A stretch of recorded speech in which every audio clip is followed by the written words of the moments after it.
So we revisit casting procedures, and our casting is now completed.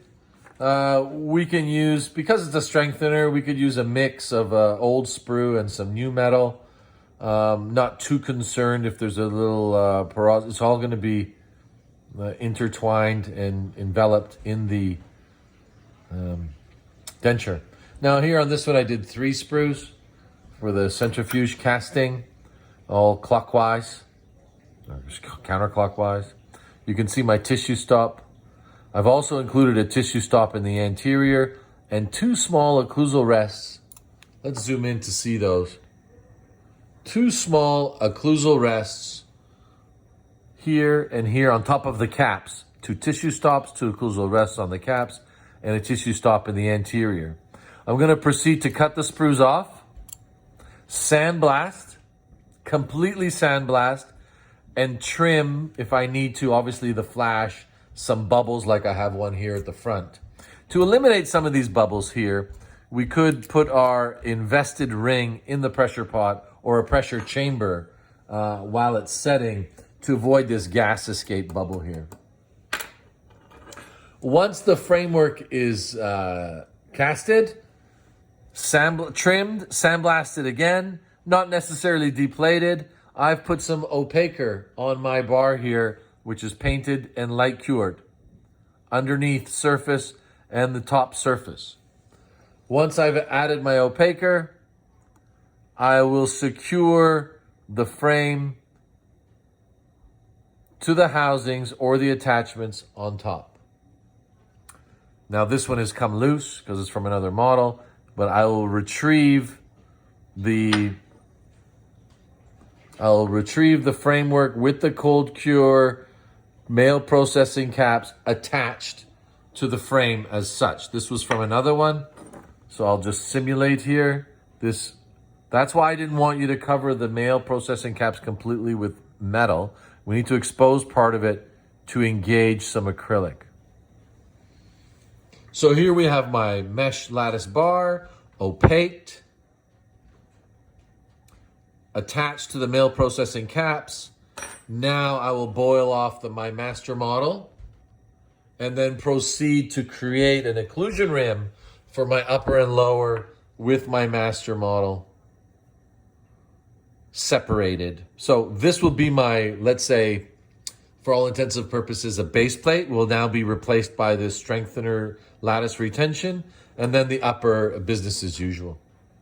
Once I've created the occlusion rim, this occlusion rim will be able to be tried in the patient's mouth with the attachments secured to the framework, ensuring a better bite registration, also doubling as a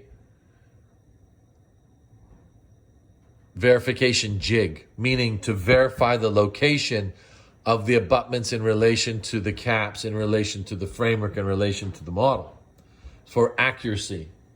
Also enhancing the positive experience the patient is feeling right away before the denture is finished. Many procedures say, well, we can pick up the male processing caps upon delivery of the denture. What happens is the patient now is anticipating some increased retention from that of their regular full upper and lower denture. And so far, all they've experienced is a loose bite block, a loose occlusion rim, a loose bite registration, a loose try-in, and then each time being assured, well, when we finish it, it will become more secure.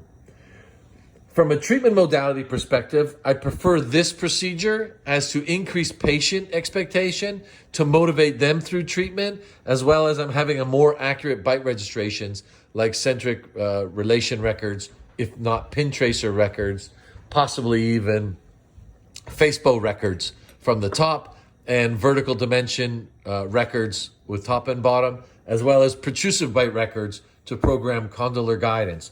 Having these 2 locators retain the lower occlusion rim in place, and usually someone receiving attachments implant for the lower, they're already experiencing a huge retention problem with the existing dentures they have, and now having this occlusion rim securely in place lets the patient feel how it may be or going to be in the finished prosthetic, lets the practitioner utilize these for a better bite registration, Also, in checking a verification that we're in the right location from our preliminary impression was accurate enough. So, preliminary, custom tray, final with impression copings. Inserted are the abutment replicas. Created is the final model. Blocked out of the final model. Created is the refractory model. Waxed up, casted, sandblasted once, trimmed, sandblasted again, opaqued, and then cold cure the frame to the male processing caps, then proceed to the occlusion bite registration records. May seem like a lot, but really this is a big case. This is a let's say premium dentures, if we want to use that word, and we should try to use the best dental technology practices. We will reconvene for bite registration and setup.